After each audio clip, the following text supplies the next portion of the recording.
Louis Le Prince. Louis Le Prince is best known as the inventor who shot the first moving pictures on film using a single-lens camera. His revolutionary technology effectively paved the way for today's motion picture industry. Prince's groundbreaking work was years ahead of contemporaries such as Thomas Edison and the Lumiere brothers. However, before Prince could publicly demonstrate his creation, he mysteriously disappeared. In 1890, he boarded a train to Paris and was never seen again. While it is not known what truly happened, many speculate that he met his demise one way or another on the train. Both French police and the Scotland Yard carried out an exhaustive search of the train and along the tracks for his body and luggage. Neither was ever found, and the case remains unsolved to this day. Pradeep Shran was a 25-year-old Canadian Army reservist who disappeared from Australia's Kosciuszko National Park, located in the southeastern state of New South Wales. Shran was studying abroad in Australia in May 2013 when he decided to take a 1,700-mile or 2,700-kilometer road trip from the Gold Coast of Melbourne. Shran rented a van, drove to the park's Charlotte Pass in the Snowy Mountains, and no one has seen him since. The search for Shran began when the rental company discovered that the van wasn't returned. Shran hadn't told anyone what route or side hikes he was planning, and the search may have started days or even a week after he went missing, since it was the rental company that first reported the disappearance. Searchers figured out his hike plans by looking at the search history at a laptop they recovered from his van. Shran's family hired private researchers after Australian authorities called off their search only after 2 weeks. The investigators used tower data from Shran's phone and a trained dog to track his trail to the treacherous area called the Western Fall Wilderness. Just one day before his van was due back to the rental agency, Shran embarked on a difficult and time-consuming hike in snowy weather. Why would a trained, military reservist make a choice like that? Despite a private search that went on for over a year, Shran's body has never been recovered. Douglas Legge and some of his family was heading out for a hike in the Adirondack Forest Preserves in the Sansatani Preserve when his uncle spotted poison ivy and told Legge to put on long pants to protect himself. The family's cabin was a short, straight shot from where they were, but Legge never returned. Unlike a lot of kids who have gone missing in national parks, Legge was very familiar with these woods. His family owned the cabin where they stayed. He didn't describe Legge as a mini woodsman because they all hiked together so often. Legge's disappearance sparked one of the Southern Adirondacks' largest search and rescue missions, with more than 600 people searching the woods, but like David Gonzalez, Legge left no trail. Unlike the Gonzalez case, though, rescuers used dogs in their search. Some accounts describe dogs following Legge's scent for over 30 miles, over 48 kilometers, through difficult terrain on the trail. How could a young child have traveled alone for such a distance? Some researchers reported seeing bear-like tracks near the site, while black bears do drag their prey to cover. Dragging someone 30 miles over difficult terrain seems unusual. The family became desperate and began suspecting each other and even their friends of abducting Legge, but the police were certain that the mini woodsman had simply gotten lost. He was never found. The crew of merchant vessel Georgita. The merchant vessel Georgita was bound for the Tokelau Islands in 1955 when it didn't arrive as scheduled. Search parties began to circulate and find the missing vessel. After 5 weeks, the merchant vessel Georgita was found adrift in the South Pacific, partially submerged. Of the 16 members of crew and 9 passengers, there was no trace. The ship's 3 lifeboats were also missing. After searching the empty ship, it was noted that the electric clocks on board had all stopped at 10:25, and the switches for the cabin lighting and navigation lights were on, implying that whatever had occurred happened at night. The ship's logbook, sextant, mechanical chronometer, other navigational equipment, and firearms were gone. Search team found a doctor's bag on the deck, containing a stethoscope, a scalpel, and 4 lengths of blood-stained bandages. Investigators could find no definitive explanation for what may have happened to the crew of the vessel. The extreme buoyancy of the ship made sinking nearly impossible. So, why had the crew not remained on board and waited for help? Nobody knows.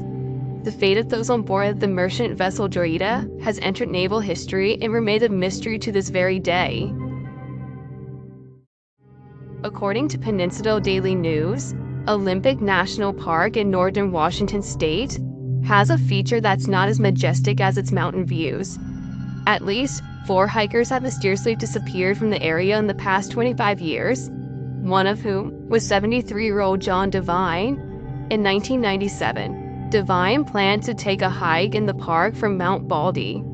The trail is a tough 24 miles, or 39 kilometers, and though Devine was elderly, he was also an experienced long hiker.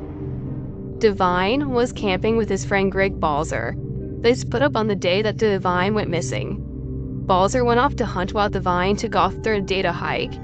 Devine never returned. The fruitless search for Devine lasted a full week until a few helicopter crashed and killed 3 people and injured 5 others. By that time, weather conditions had deteriorated, making the chances of finding Devine slim. Friends and family said Devine wouldn't want to pull out people in danger on his behalf, and the search was called off. The search helicopters crash is as mysterious as Devine's disappearance, though. Before takeoff, the pilot used a hand signal indicating that he was going to wait 5 minutes for conditions to improve before attempting it. A moment later, the helicopter departed vertically without warning and crashed into the side of the mountain. There's an area in Green Mountain National Forest, near Glastonbury Mountain, in Vermont's long trail that believers in the paranormal call Bennington Triangle. The area got this name because of a handful of mysterious disappearances, which occurred between 1945 and 1950. Paranormal author Joseph A. Citro coined the term because of the supposedly supernatural circumstances surrounding these vanishes. Paula Weldon was the second person to go missing in that area of Green Mountain National Forest during this period. 18-year-old Weldon was a college student who set out on a long trail in December 1946. She was dressed for walking and not a long hike, wearing jeans, a coat, and sneakers. Her attire implied that she planned to return before dark.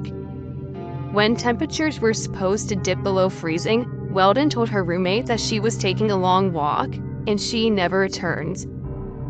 Several people spotted her as she hitchhiked her way to the trail and walked the trailhead. When Weldon didn't come back by dark, her roommate let the school know, and the search began. Classes were suspended so students can help with the search. The process was disorganized at first, and so Weldon's father called in favors from police in 2 surrounding states. Unfortunately, the search didn't pan out, and frustrated family and friends had their own theories about what had happened to her. Did Weldon run off with a boyfriend? Was she abducted or committed suicide? Or did she die of exposure because of her inappropriate attire? No one discovered her body, so her disappearance remains a mystery. There's a rumor that this area of the Long Trail is home to a creature called the Bennington Monster. Could this Sasquatch-like animal have something to do with the disappearance? Regardless of whether people think these disappearances are natural or supernatural in nature, the cases do have a few things in common. The missing tended to be alone when they disappeared or separated from their group by at least 50 yards. Bad weather and chaotic, disorganized searches are also a running theme in these cases. You can believe that these were accidents, abductions, or something even more sinister. But regardless, there are lessons in these stories about how to stay safer when you're out in the woods. At 8 a.m. on a July day in 2004, David Gonzalez asked his mother if he could have the car keys. There was a box of cookies in the car, and he wanted a treat. The car was only 50 yards, or 46 meters away, and his mother watched him as he walked to the parking lot near their Big Bear Lake campsite in Northern California's San Bernardino National Forest. She turned her back for a second, and when she looked again, Gonzalez was gone. His mother reported that she heard no sound at all when her back was turned, though She did see a beige truck speeding out of the campground around the time that her son went missing. Since there were no signs of abduction, authorities did not pursue that lead. The cookies that Gonzalez went to get were still in his family's locked van, so he never made it to the car. Rescue teams in San Bernardino County scoured the woods for Gonzalez. They found no signs of struggle or anything. The search went on for 9 days, but rescuers never found him alive. Almost a year later, hikers stumbled upon the boy's remains about a half a mile from his family's campsite. Authorities chalked up this to a mountain lion attack, but how could a mountain lion silently drive a 9-year-old boy a mile without leaving any blood or signs of struggle? Bessie and Glenn Hyde were honeymooning in northern Arizona at the Grand Canyon, and they vanished. They were traveling down the Colorado River by scow in October of 1928 and planning to boat through the Grand Canyon. Bessie would have been the first woman ever to do this successfully. Glenn ran and through tough rivers before, but Bessie was boating before their disappearance, who said they got the feeling that Bessie wanted to turn back, but Glenn was pushing her on. If they completed the trip successfully, they would go on to a paid lecture tour. So, this trip was more than just fun, there was money at stake. Cut to several months later, the Hyde's boat was discovered that winter, seemingly undisturbed. It was upright and full of supplies, but the couple were gone. There are many theories about what happened to the Hydes. Did they disembark and try a too difficult side hike? Did they have an argument that overturned them into violence? Or were they abducted? There are conflicting reports about what happened to the Hydes, in more than one Bessie Hyde sighting in the years that follow. Number 2.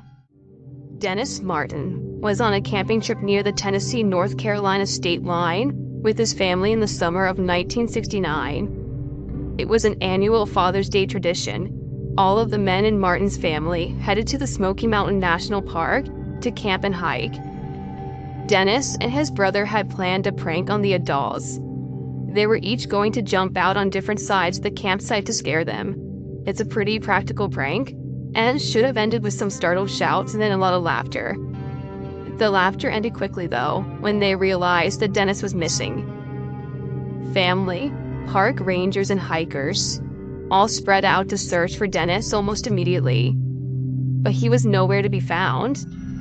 That evening, there was heavy rainfall, which is bad news when you're trying to track a missing little boy. The search for Martin became the largest in National Park Service history. One of the people searching was Park Ranger Dwight McCarter, who had successfully tracked down hundreds of missing people, including young children. McCarter was a seasoned tracker, and he was struck by the complete lack of any sort of tracks. Dennis seemed to have disappeared completely, leaving no trace at all. His disappearance is still a mystery. One possible lead that searchers didn't follow was a report from another family that evening that the boy went missing. The Key family allegedly heard a scream, and they saw a bare man with something slung over its shoulder that looked like it could have been a small child. We'll never know whether this was related to Martin's disappearance or not, but it's definitely a very interesting case,